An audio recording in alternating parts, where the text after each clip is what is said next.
cyberbullying dan yang terakhir itu kan ada social bullying. Nah, itu tergantung konteksnya apa dulu ya, jenis bullyingnya apa dulu. Kalau misal contoh cyber bullying itu kan apalagi sekarang maraknya sosmed kayak gini, zaman sekarang zaman Gen Z katanya.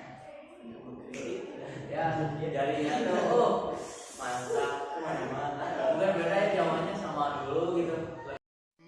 I wanna ride a Bentley, I wanna ride a Bentley, I wanna ride a Bentley, I wanna ride it. I wanna ride, I wanna ride, I wanna ride, I wanna. Di Taijudo. Oke, perkenalkan nama saya Nanda dan ini host kedua yaitu Muhammad Mujafar. dan perkenalkan dari narasumber kita yaitu Oke, perkenalkan saya Rafli sebagai narasumber dan teman saya dan saya Dimas Aditya Revalo sebagai narasumber. oke. Gini, zaman sekarang tuh lagi marak-maraknya nih perlindungan sama pembulian. Mau di kalangan SD, SMP, SMK maupun ya orang tua ke anak lah. Itu banyak banget perlindungan pembulian.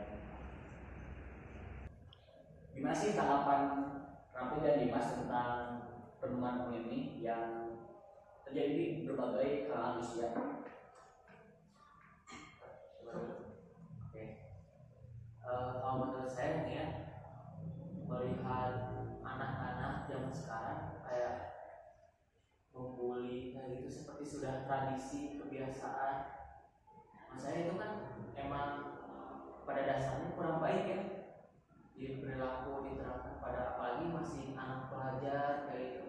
Tapi kembali lagi sih ya guys ke cara mendidik orang tuanya dan bimbingan dari guru-gurunya terutama kayak gitu sih.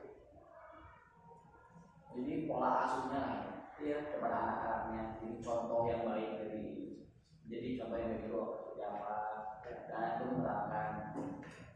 Oke, Dimas Sebagai pelaku untuk perlindungan sendiri itu kan sangat berdampak buruk untuk korban. Korban itu bisa banyak efek negatifnya, bisa mentalnya terkena, bisa trust issue, bisa sampai ke fisiknya juga bisa. Nah, jadi buat apa sih kita untuk menjalankan perundungan gitu? Anehnya itu orang-orang sekarang menganggap perundungan sebagai candaan yang biasa. Mungkin sekarang tidak berefek buruk, tapi untuk kedepannya bisa menjadi dendam pribadi yang berkepanjangan. Mungkin seperti jadi bahaya perundungan itu. seperti contohnya ya di sekolah ini saya masih banyak dengar orang-orang yang suka melontarkan kata-kata emang orang tua ya yang dilontarkan kepada anak ya. Nah, gimana sih tentang tanggapan kalian kalau kalian ada posisi itu? Gimana sebagai pelaku atau sebagai korban? Kan kita maksudnya itu perhubungan ya. Untuk manggil orang dengan nama orang tua kan, kalau saya pribadi kan marah pasti orang itu nama orang tua saya. Harusnya kita sebagai korban harus bisa melawan, tapi melawan jangan dengan hal yang buruk. Ingatlah, air susu harus dibalas dengan air susu kembali, air tuba harus dibalas dengan air susu. Jadi seburuk-buruknya orang lain ke kita harus membalas dengan kebaikan untuk dia dapat berubah. Karena kebaikan akan baik kepada diri sendiri. Nah, Berarti awalnya gimana? Jadi gue masih dalam korban ya, posisi sudut pada korban. Kalau melihat kayak gitu sih, menurut gue aman-aman aja selama emang ada batasnya, dan itu pun kalau emang dekat lah si temannya itu, dan dia juga harus tahu batasan tentunya. Kalau misalnya dilihat yang sekarang sih zamannya mungkin udah berkurang ya, panggil nama orang tua kayak gitu ya guys ya, kalau yang sekarang. Nah tapi kebanyakannya itu sekarang di sosial nih guys. Kalian juga pasti pernah mungkin ya jari-jarinya nih, kan sekarang ada kata-kata nih, jempolmu adalah harimau. Ya bener. Nah kalau gitu kan mungkin udah perbedaan zaman kali ya. Sekarang juga menanganinya juga cukup sulit sebenarnya, tergantung dalam pola asuh dan apa ya, lingkungannya ya, lingkungannya. Nah, kalau soal lingkungan bisa berdampak buruk untuk seseorang bisa terjerumus untuk ke pergaulan bebas, bisa dari lingkungan, bisa dari teman-teman, bisa dari keluarga masing-masing. Itu benar-benar berpengaruh pada fisikal anak, yang bisa menjerumuskan anak ke pergaulan bebas. Contohnya saja, anak sekarang banyak yang tidak nyaman di rumahnya, bahkan ada yang menganggap bahwa dia hidup sendiri, dia tidak punya keluarga, dia tidak punya rumah. Jadi didiklah anak dari rumahnya masing-masing. Jadi buatlah nyaman lah. Jadi buatlah anak nyaman di rumah. Bukan malah sebaliknya, bukan malah anak yang nyaman di luar. Nah, Karena kan di luar itu yang jadi banyak anak-anak itu ya mengenal pendidikan bebas, ya yang lebih lagi maaf-maafnya tentang malu-malukan pengetahuan yang lainnya, atau bahkan yang lebih lagi yaitu si bebas. Nah berhubungan dengan pergaulan bebas nih guys, kan kalau tentang lingkungan nih, apalagi anak itu lebih suka di luar. Nah daripada kita melarang gitu ya, kita harus memberi alasan kenapa si anak itu harus menjaga lingkungannya gitu, bukan melarang jangan bergaul sama si ini si itu, nggak boleh. Sebenarnya lebih kita harus membimbing, memberitahu kenapa itu tuh nggak boleh dilakuin. Kayak contohnya itu pergaulan bebas, berpacaran kayak gitu, kan kita harus memberi bimbingan gitu dalam posisi orang tua ya guys, memberi bimbingan kalau berbuat seks kayak gitu, apalagi seks ya sangat sensitif, berpengaruh besar terhadap masa depan gitu. Mungkin itu sih. Kayak ini, berarti kata anak tadi, orang itu harus membimbing anaknya, bukan karena segala aja. Jadi misalkan saya ya, soalnya saya tidak boleh bermain dengan teman saya si ini, inisial ya siapa, inisial J, karena dia suka mabuk.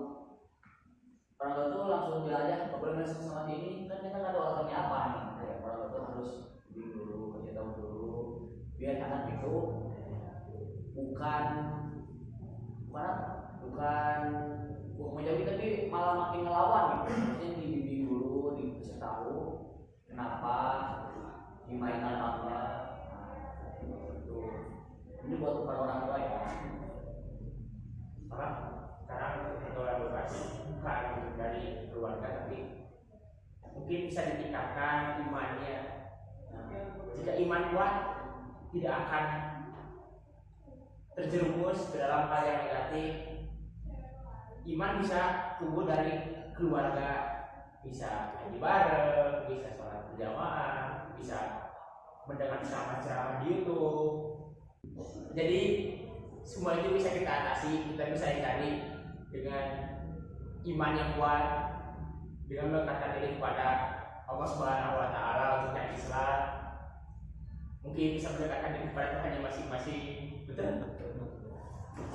Karena ya guys, dalam sebuah kehidupan tanpa adanya agama itu bagaikan hidup tanpa ada batasan, kayak samudra tanpa ada pulau. Flat Betul. jadi jadiin patokan hidup kalian, patokan jadikan patokan agama itu patokan kalian hidup, aturannya, norma tentang saling menghargai, contohnya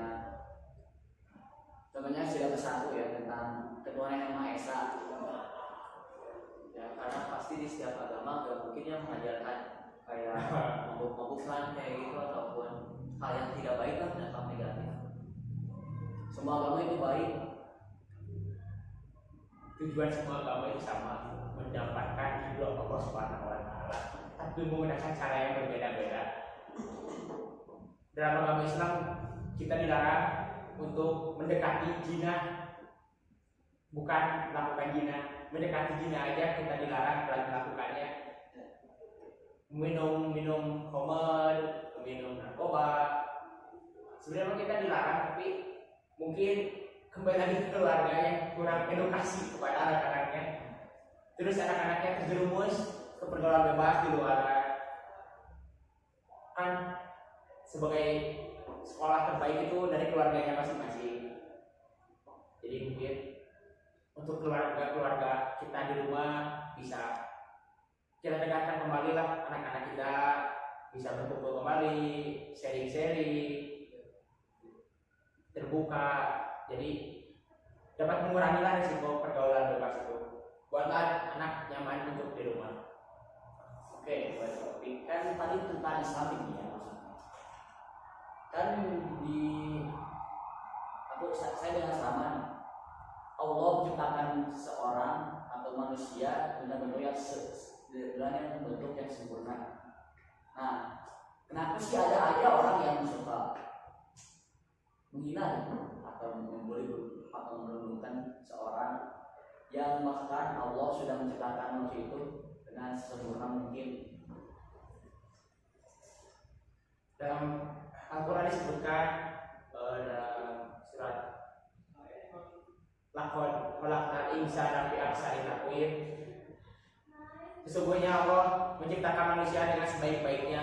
Surat Kahfi ayat 4. Terus buat apa kita menghina ciptaan Allah yang bahwa kita aja percaya bahwa Allah itu menciptakan kita dengan sebaik-baiknya? Jadi buat apa sih kita membuli, kita menjelek-jelekan orang lain? Berarti kita sama saja menjelekkan Allah yang menciptakan kita seperti itu. Makanya kita dilarang untuk menjelek-jelekan orang lain. Lebih baik kita menghargai orang lain daripada kita menjelekkan orang lain. Menerapkan sikap dan sikap yang seimbang tentang menghargai seorang Dua kemanusiaan yang adil dan beradab. Dan dengan patokan tadi surat At-Tin ayat 4. Jadi sebagai pedoman hidup bahwa kita tidak boleh membuli atau merendahkan seorang. Oke, next ke pertanyaan yang selanjutnya. Apa sih dampak bagi seorang korban perundungan pembulian dari psikologis bahkan verbalnya, fisik dengan si korban itu? Dan apa sih yang terjadi ke si pelaku?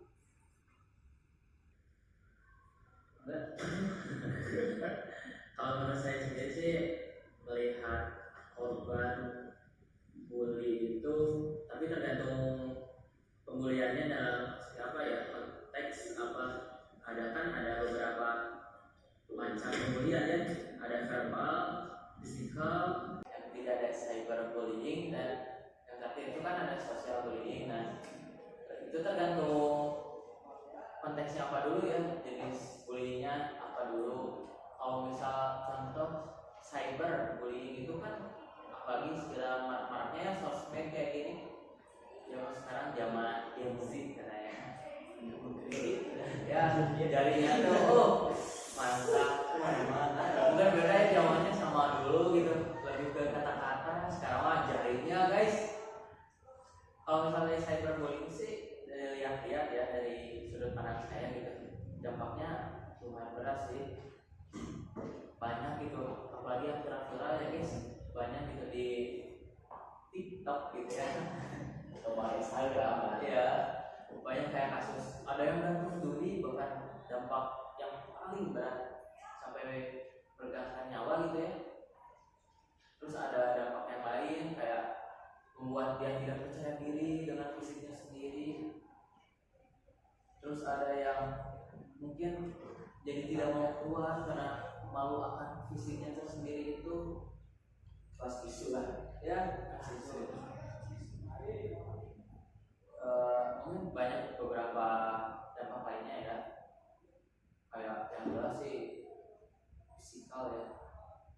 fisik dan mental seseorang itu menjadi korban.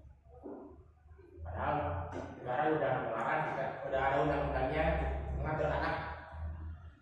Ada Undang-Undang Nomor 35 Tahun 2014 tentang perubahan atas Undang-Undang Nomor 23 Tahun 2002 tentang perlindungan anak.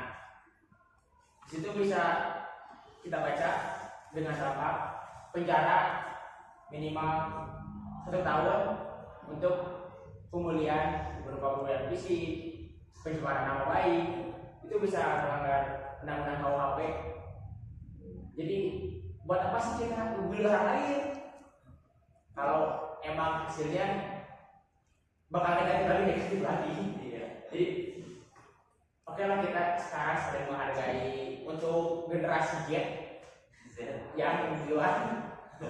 Cobalah menghargai orang lain, saling mencintai, bersatu, rukun, satukan tujuan untuk tujuan yang baik untuk masa depan ya. Nah, lebih baik lagi. Jangka panjangnya bagaimana, bagaimana fisik seorang, mentalnya. Karena seorang itu akan berdewasa dengan mental ya. Kalau misalnya mentalnya udah rusak cara pembulian dari sejak SD, SMP, SMA, bagaimana depannya dia akan menjalani hidup, dia akan mempunyai istri, akan merasakan gimana saya mencari uang. Nah, itulah yang harus kita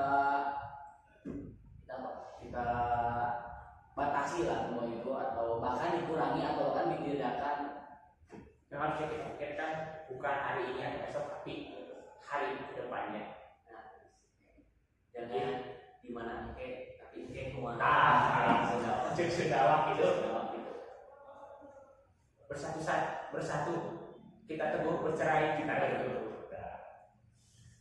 Menurut Raffi sama Dimas, apa sih pesan sama sarannya bagi yang mengalami perempuan atau pemulihan di kalangan remaja, di kalangan sekarang gitu?